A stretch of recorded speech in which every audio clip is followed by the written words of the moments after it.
खुलुमनायजों लोगोसे गासैबो मानगोनां मेलेमजिबि रायजो राजा नोंथांमोनखौ आंनि बे भिडिअ बरना लाग्रोनाय जाबाय। गिबियाव मानगोनां रायजो राजा नोंथांमोननिसिम मोनसे फिसा मेसेजखौसो आं फोरमायहरनो नाजागोन। मानगोनां रायजो राजा नोंथांमोन, आं मोनसे गोदानै फेसबुक पेजखौ ओपन खालामनाय जादों आरो बे फेसबुक पेजनि लिंकखौ बे भिडिअनि डिसक्रिप्शन बक्सआव आं होनानै दोननाय जादों। नोंथांमोना अननानै भिडिअनि डिसक्रिप्शन बक्सआव थांनानै आंनि फेसबुक पेजखौ लाइक आरो फल' खालामदो। दिनै दुलाराय बर' फरायसा आफादनि दानि आफादगिरि बिबानाव थानाय दिपेन बर' बिथां, दिनै बिटिसि गभर्नमेन्टखौ सिएमनि चेयाराव जिरायनानै सालायबाय थानाय प्रमद बर' बिथां, लोगोसे मानगोनां इउजि ब्रह्म बिथांमोननि बाथ्राखौ बुंनो थाङोब्ला थांनाय बावैसो सान सिगाङावहाय दिल्लीयाव सिबिनां बड'फा उपेन्द्रनाथ ब्रह्मनि मुंजों जा मोनसे लामाखौ अपेनिं खालामनाय जादोंमोन आरो बै सानखालि आसामिस कमिउनिटिनि सासे आसामिस सुबुङा ससियेल मिडियानि मोनसे कमेन्ट्स बक्सनि गेजेरजों जोंनि बर' हारिनि बिफा सिबिनां बड'फा उपेन्द्रनाथ ब्रह्मखौ ओरैबायदि माने गाज्रि लेभेलै माने सोंखारिदोंमोन आरो बे गाज्रि लेभेलै सोंखारिनाय बै आसामिस मानसिनि रावफोरखौ दिनैयो दुलाराय बर' फरायसा आफादनि बिबानाव थानाय दिपेन बर' बिथाङाबो दिनै मिथिदों। बिटिसिनि दानि सिएमनि चेयाराव जिरायनाय प्रमद बर' बिथांमोनाबो दिनै मिथिदों, इउजि ब्रह्म बिथांमोनाबो दिनै मिथिदों। नाथाय मिथिसेयावबो जेरैबायदि दुलाराय बर' फरायसा आफादनि पावारखौ बाहायनानै बै मानसिखौ अन दा स्पट निमाहा बिहोनाय, साजा होनाय, जाखिनि लेभेलनि साजा होथावना बै सुबुंखौ अन दा स्पट साजा होनो हानांगौमोन। नाथाय दिनै मानो बै सुबुंनि एगेन्स्टआव दुलाराय बर' फरायसा आफादनि दानि आफादगिरि दिपेन बर' बिथाङा मानो खुगा सिदिया, बिटिसिनि सिएम प्रमद बर' बिथाङा मानो दिनै खुगा सिदिया, मानगोनां इउजि ब्रह्म बिथांमोना दिनै मानो खुगा सिदिया? जाय सिबिनां बड'फा उपेन्द्रनाथ ब्रह्मनि गोथार आइडिय'लजि, गोथार फिल'सफि, गोथार सानस्रि सोदोमस्रिनि बिखायाव गसंनानै दिनैयो इउजि ब्रह्म बिथां, प्रमद बर' बिथांमोना दिनैयो बेफोरबायदि स्टेजाव थाफैनो सुजुग आरो सुबिदा मोनदोंमोन। जायनि गोथार सानस्रि सोदोमस्रिनि बिखायाव गसंनानै, जायनि गोथार आइडिय'लजि आरो फिल'सफिनि बिखायाव गसंनानै दिनै बेफोरबायदि लेभेलखौ मोननो हानाय इउजि ब्रह्म बिथांमोना, प्रमद बर' बिथांमोना, दिपेन बर' बिथांमोना दिनैयो बै जोंनि सिबिनां बड'फा उपेन्द्रनाथ ब्रह्मखौ जि गाज्रि रावजों सोंखारिबाय बै आसामिस कमिउनिटिनि सासे आसामिस मानसिया दिनै मानो फंसेबो खुगासिनानै सोंखारिनाय, एक्सन लानाय बाथ्रा, वार्निं होनाय बाथ्रा, धमकी होनाय बाथ्राखौ जों दिनै मानो नुनो मोनदिया? दा जोबोद लासिंसिंनि बाथ्रा। दिनैयो जोंनि बर' हारिनि जायखिजाया पलिटिकेल लिडारफ्रा गावनि पलिटिकेल सार्थबादिखौ इम्पर्टेन्ट लाबाय थानानै, गावनि पलिटिकेल केरियारखौ इम्पर्टेन्ट लाबाय थानानै दिनै जोंनि बर' हारिनि महर मुस्रियाव गोसोम दागो नांनाय, दिनै स्पेसियेलि जोंनि बर' हारिनि बिफा सिबिनां बड'फा उपेन्द्रनाथ ब्रह्मखौनो दिनै एसेबां गाज्रि लेभेलाव सोंखारिलांबाय। दिनै स्पेसियेलि खमसे खमथ' दुलाराय बर' फरायसा आफादनि आफादगिरि बिबानाव थानाय दिपेन बर' बिथांमोना दिनै गोख्रों रावजों सोंखारिथारनांगौमोन। नाथाय जों दिनै नुनो मोनदिया। बेनिफ्राय बांसिन दुखुनि बाथ्रा आरो मा जानो हाबावगौ? मानगोनां रायजो राजा नोंथांमोन, दिनैयो दानि दिपेन बर' बिथांमोनजों दैदेनजानाय दुलाराय बर' फरायसा आफादनि जेसेबांखिनि माने मावथिफोर दङ, बिबानगिरिफोर दङ, टटेलि कमप्लिटलि पलिटिकेलि माने डाइभार्ट जाजोबनानै दङ। दिनैयो प्रमद बर' बिथांमोनजों दैदेनजाबोनाय जायफोर एबसुनि वर्कार्सफोर दङ, जायफोर बिबानगिरिफोर दङ, बै समनिफ्रायनो टटेलि बे बिटिसि पलिटिकेल सिस्टेमजों डाइभार्ट जाजोबखानाय। आरो बे पलिटिकेलि डाइभार्टआ मा समनिफ्राय जादों होननानै बुंनो थाङोब्ला जोङो स्पेसियेलि बुंनो हागोन, जेराव मानगोनां इउजि ब्रह्मनि बुंनाय बाथ्राखौ जों दिनै बुहुमनि साफ्रोम बर' फिसाफ्रा दिनै मिथिगौ। जेराव इउजि ब्रह्म बिथाङा मोनसे कनफारेन्सनि गेजेरजों फोरमायदोंमोन जे जोंनि इउपिपिएल गभर्नमेन्टनि समाव सोरबा बिपिएफनिया, सोरबा बिजेपिनिया, सोरबा कंग्रेसनिया जेबो माने सुबिदा मोनै बाथ्राखौ बिथाङा अपेनलि बुंनानै होदोंमोन।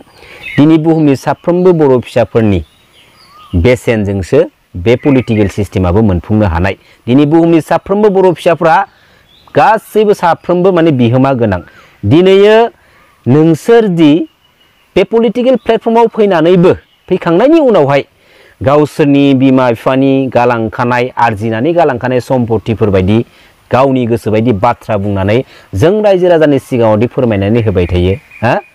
नोंसोरनि सायाव रिप्लाइ होनो गोबां पइन्टनि माने बाथ्राफोर दङ। बिटिसिनि दानि फरेस्ट डिपार्टमेन्टनि इएम रनजित बसुमतारी बिथाङा निउस मिडिया पर्टेलनि गेजेरजों मोनसे बाथ्राखौ फोरमायथिदों जे मानगोनां हाग्रामा महिलारि सारा लोगोसे मानगोनां अनजलि दैमारी मेडाम बिथांमोन सानैया मानगोनां रन्जन दैमारीखौ लानानै लोगोसे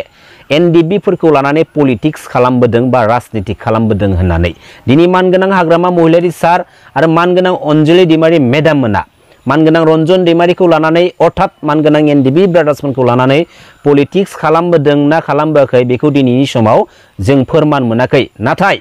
थांनाय 2027 जानुवारि जाय बिटिआर एग्रिमेन्टनि गेजेरजों मानगोनां एनडिबि ब्रादार्समोनखौ उदां अखराव लानानै फैनाय जादोंमोन आरो बे बिटिआर एग्रिमेन्टनि गेजेरजों बिटिसिनि दानि फरेस्ट डिपार्टमेन्टनि इएम रनजित बसुमतारी बिथाङाबो उदां अखराङाव फैदोंमोन बे बिटिआर एग्रिमेन्टनि गेजेरजों एनडिबि ब्रादार्समोनखौ लाबोखांनायनि उनावहाय एनडिबि ब्रादार्समोना जाखिनि मोननांगौ मोनथायफोर दंमोन मुंख्लं जालांनाय नखरफोरा जाखिनि मोननांगौ मोनथायफोर दंमोन गावसोरनि मोननांगौ मोनथायफोरखौ लानानै दिनैयो ससियेल मिडिया निउस मिडिया पर्टेलनि हेफाजाब लानानै मिडियानि सिगाङाव गाबै गाबै बाथ्रा बुंफैनाय दुखुनि बाथ्रा फोरमायनायखौ बुहुमनि साफ्रोमबो बर' माहारिनि बर' रायजो राजाफ्रा दिनैयो रोखा गावबा गावनि मेगनजों नुनो हादोंमोन जेराव दिनैयो दानि बिटिसि रुलिं गभर्नमेन्टआव थानाय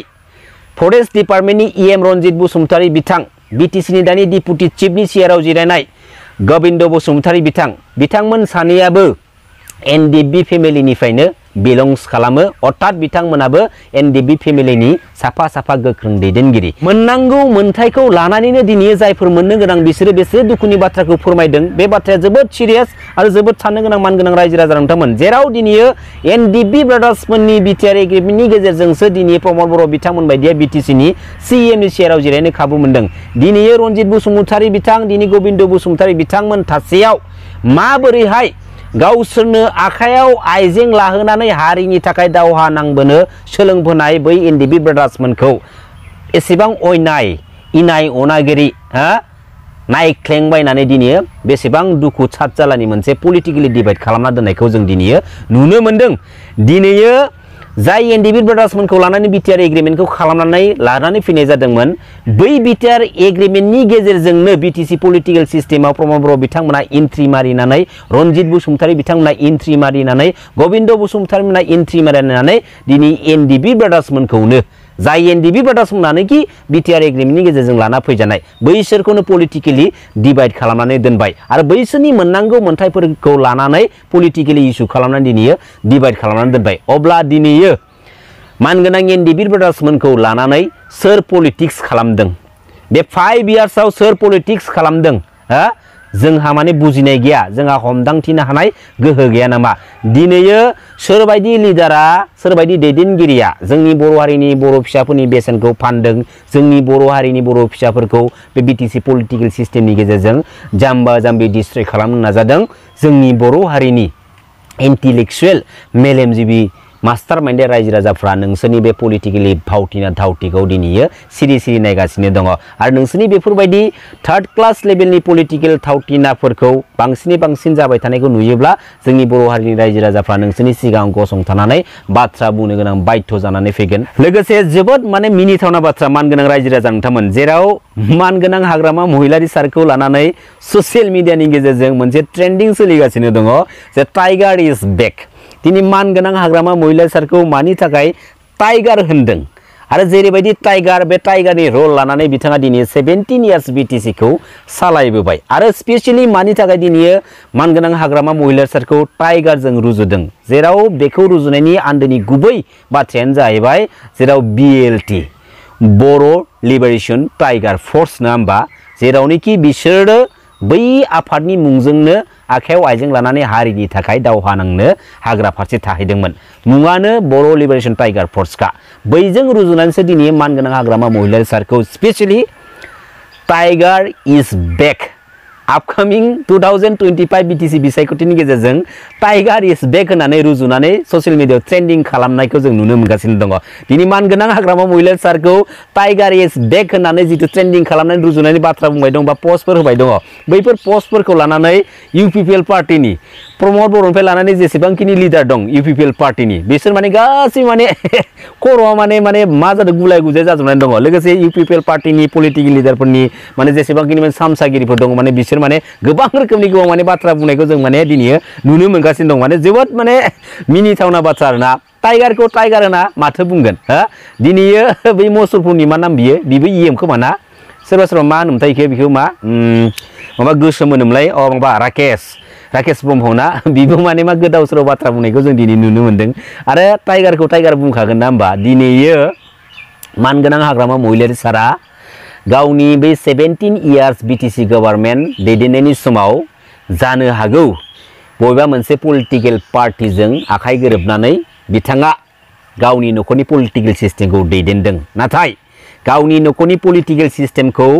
जेरैबायदि नखरनि पावारखौ बाहायनानै दैदेननांगौ बेफोरबायदिनो नखरनि पावारखौ बाहायनानै मानगोनां हाग्रामा महिलारि सारा 17 इयार्स जोंनि बे बिटिसिखौ सालायबोदों आरो मोनसे मोस्ट इम्पर्टेन्ट बाथ्रा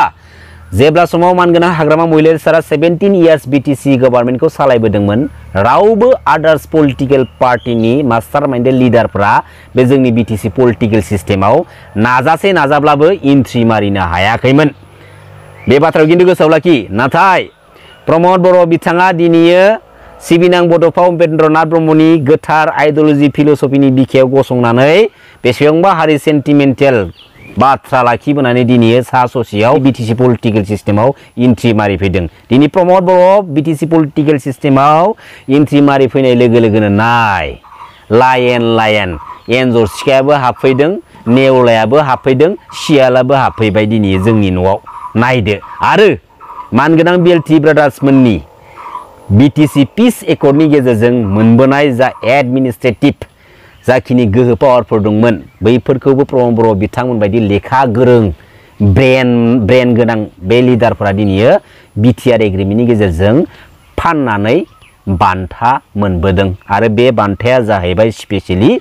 बिटिसिनि सिएमइ सियार आरो बे बान्थाखौ प्रमद बर' बिथाङा मोनदों जेराव दिनै जोंनि बिटिसिआव सिएमइ सियाराव प्रमद बर' बिथाङा जिरायनो खाबु मोनदों बेनो जाबाय बान्था आरो बे बान्थाखौ खेबसेल'सो मोनगोन ना होमबा थगायथ'सै खेबसेल'सो हागोन खनबेसे हागोन थगायनो खेबसेल' हागोन बेनिफ्राय गैला आरो दिनै बुहुमनि साफ्रोमबो बर' फिसाफ्रा दिनै मिथिजोब्बाय मोनदांजोब्बाय दिनै प्रमद बर' बिथांमोना ससियेल मिडियानि गेजेरजों गावसोरनि बानायनाय निउस चेनेलनि गेजेरजों जेसेबांखिनि हस्रिखाव बाथ्रा बुङाथों मानो बिसोरनि बुंनाय बाथ्राखौ दिनै रावबो खोनासङा रावबो नाया आरो रावबो इम्पर्टेन्स होला एखेबारे सिदा बाथ्रा बियो रावबो इम्पर्टेन्ट होआ जायो जेसेबांखिनि बाथ्राया नों बुङाथों मानो दिनै बाथ्रा बुंनो हानाय बाथ्रा बुंनायनि गेजेरजों बुहुमनि बर' फिसाफोरखौ माने